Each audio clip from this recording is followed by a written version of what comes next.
On behalf of the Delaney family, we'd like to welcome everyone to Ben's virtual bar mitzvah. Before we turn it over to Ben, we thought it made sense to introduce ourselves. So I'll start. I'm Aaron, the dad. I'm Catherine, Ben's mom. I am Gabe, Ben's brother, or the brother. I'm Noah, the other brother.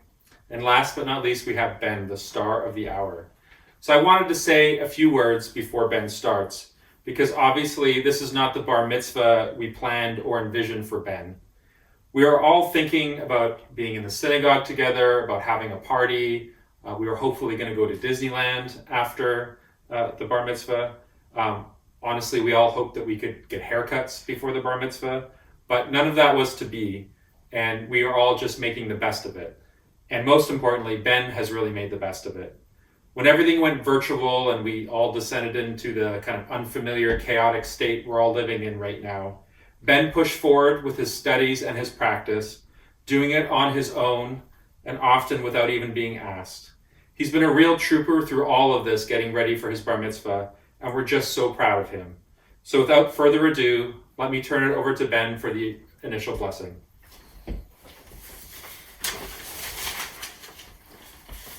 Baruch atah Adonai, Eloheinu melech haolam, asher hishanu b'mitzvotah v'tzivanu, la'asok v'divrei Torah. Praised are you, Adonai our God, who rules the universe, instilling us in the holiness of the mitzvot by commanding us to study words of Torah.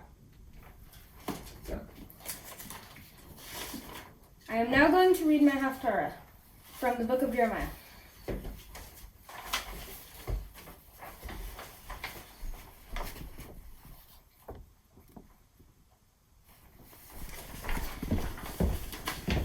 Adonai Uzi Uma Uzi Unusi Beyom Sarah Eleha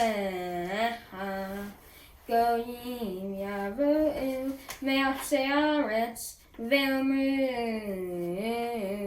Ach Sheker Nahalu Avotenu Havel Ve'en Bam Mo'il Hayaselo Adam Elohim Vehimalo Elohim Lahen Hinani Modiam Babam Hazot Odiem Et Yadi Vet Gevurati Ve'adu Kishmi Adonai Hatat Yehuda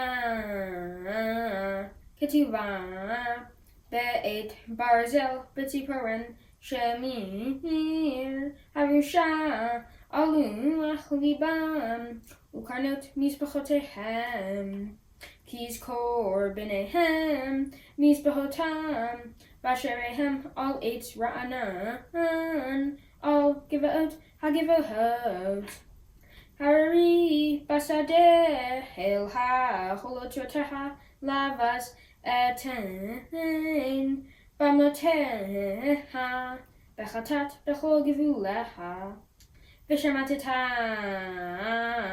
Uveha Minahaleha Ashem Natati Lach Vaha'avatiha Et Oy Veha Ba'aretz Asher Lo Yadata Ki Esh Kerachtem Ba'api Adolam Tukad Ko Amar Adonai Arur Hegever Asher Natati Badam Visam Basar Zero Yanai Yasur Nebo Vehaya Ka'ar Ba'arava Velo Yen Kiav Al Kiavo Tov V'shachan Harim Bamidbar Eretz Milaha Vilo Teshev Baruch Hagever Asher Yutach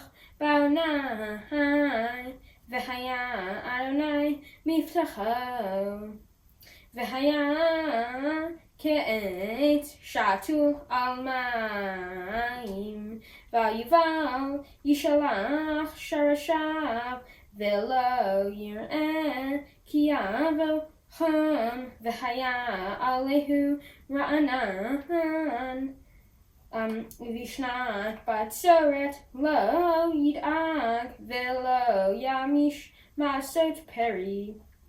עקב הלב מכל ואנוש מי ידענו. אני אדוני הוקר לב בוחן כליות ולתת לאיש כי רעב כי פרי מעליו. קורא דגר ולא ילד עושה עושר ולא במשפט. בחצי ימיו יעזבנו ובאחריתו יהיה נבל. כיסא כבוד מרום מראשון מקום מקדשנו. מקווה ישראל אדוני כל עוזבך יבושו וסירי בארץ יכתבו כי עזבו. מקור מים חיים את אדוני רפאני אדוני ורפא הושיעני ובושח כי תהילתי אתה. So this is on.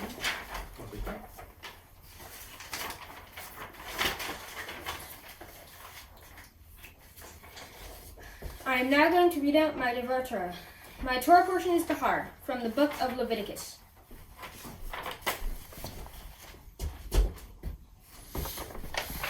It may not have been chance that I got the Parsha Behar.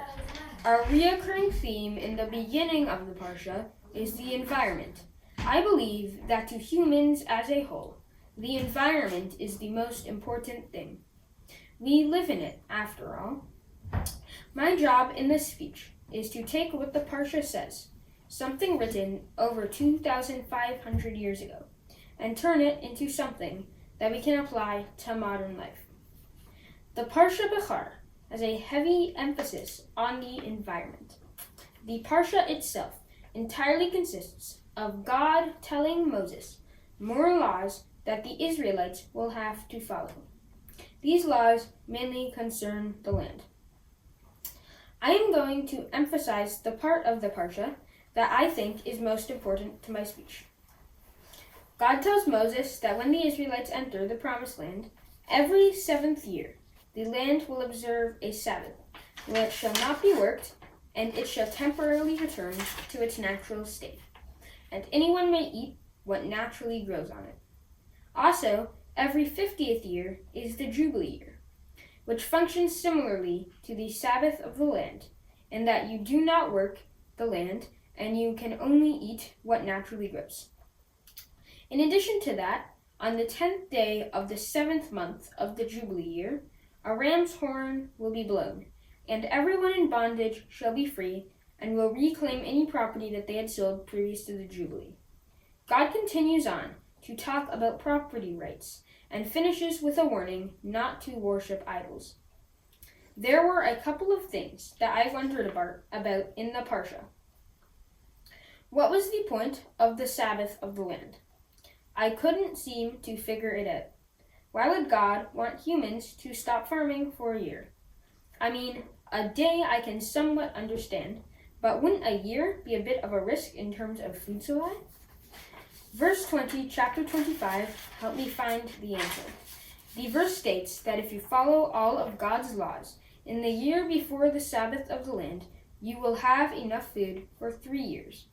I believe that God exists within nature, so obeying God's laws also means, at least in part, obeying nature's laws.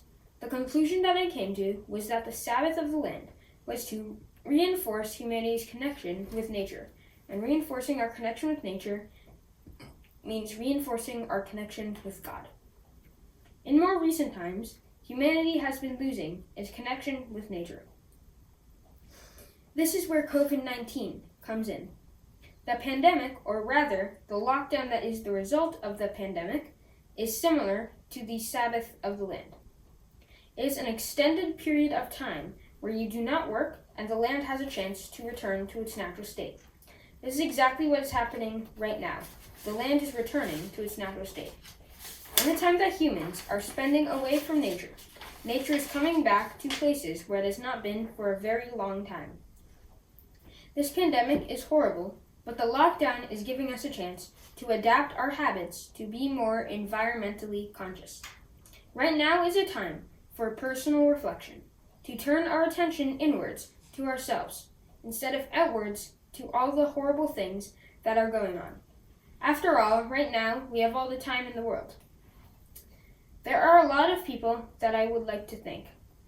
Thank you to my Hebrew teacher, Mora Lily, for helping me learn my Haftorah and the various prayers that I need to learn to become a member of the Jewish community, as well as supporting me throughout the process.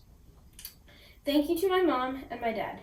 You have loved me and supported me throughout my whole life, although it may have been hard at some times. Thank you to my brothers, Gabe and Noah. You have always driven me and each other absolutely insane, but you have supported me when it counted.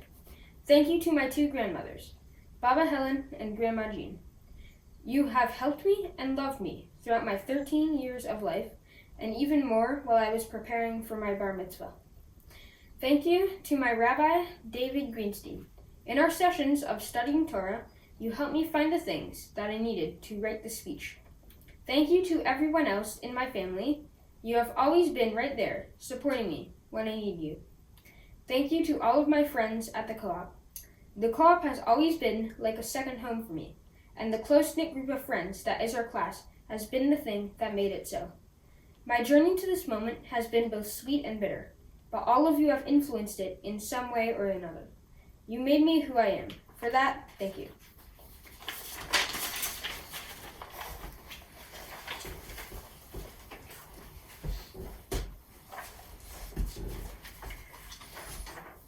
Ben, I am so proud of you. You have worked so hard this year to prepare for this day. As a mom, I hope all of my children become independent, resourceful, and self-sufficient adults. I can see the beginnings of this now with you, Ben, as you take your first step into adulthood. Your ability to understand yourself, your often single-minded pursuit of a particular idea or activity, while occasionally makes me crazy as a parent, will serve you well as you go into the world. Trust in yourself, Ben. Believe in your incredible talent and your unique mind, and know that most things are achievable with hard work. But also know that whatever disappointments you may face, whatever obstacles come your way or hardship you encounter, your father and I will always be here for you. Always, no matter what. Ben, I love you so much.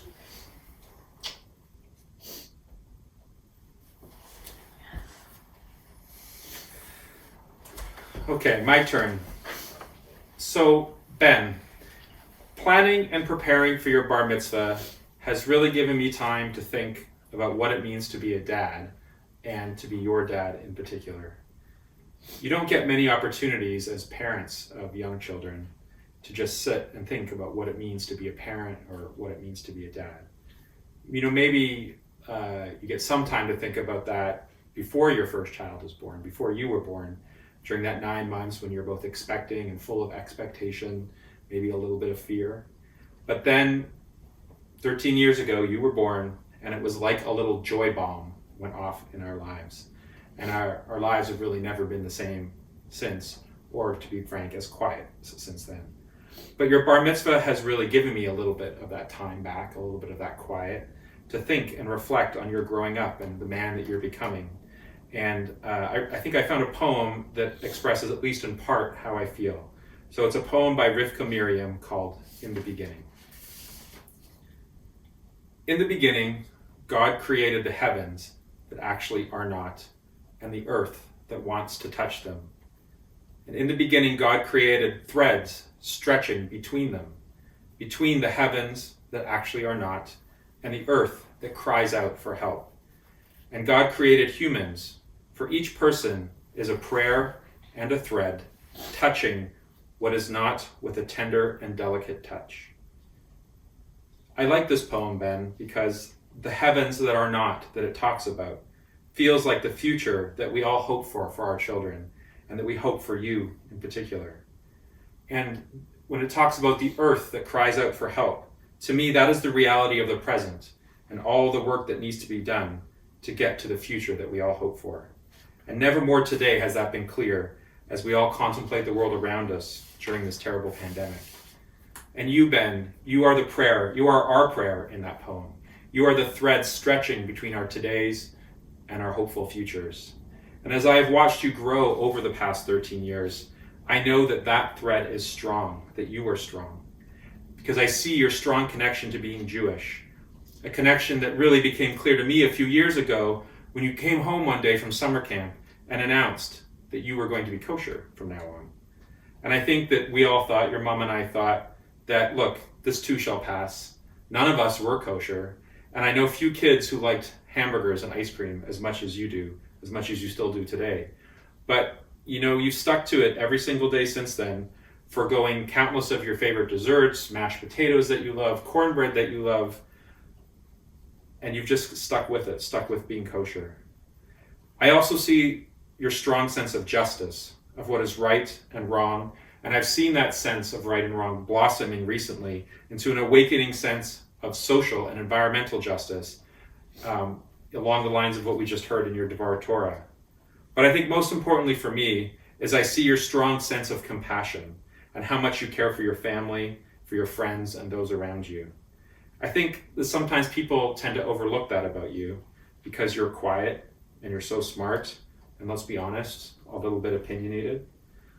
But we only have to watch, your mom and I watched, the joy in your face when you're playing with little kids or your reading buddies at the co-op, or when you're spending time with your grandparents, or when you spent time with your great-grandma, Baba Irene, to know how big your heart is. So here's my wish for you. I hope that you never forget that sense of justice and our obligation to leave the world a better place than we found it.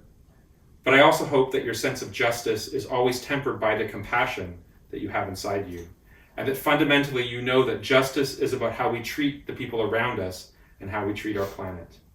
And finally, I hope that Judaism and the mitzvot that you have now accepted today help guide you on your journey and give you strength and support as you help all of us move from our today to our better future.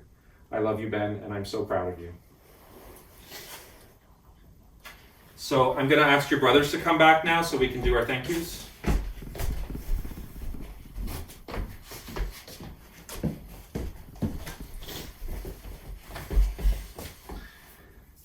So I want to echo some of the thank yous that Ben mentioned. In particular, I want to thank Rabbi Greenstein and Maura Lilly for all their help and support for Ben and our whole family through this process. This was our first bar mitzvah, but as you can see, we are going to have 2 more. And we would have been so lost during this first one if it wasn't for them. They were so supportive and helpful to us as a family. I also want to thank the whole Shomrei community in Montclair for welcoming our family. We've only been members for a few years, but already we really feel like we found a home. And finally, I want to thank all of our family, who I know wishes they could be here today, and in particular, Baba Helen and Grandma Jean.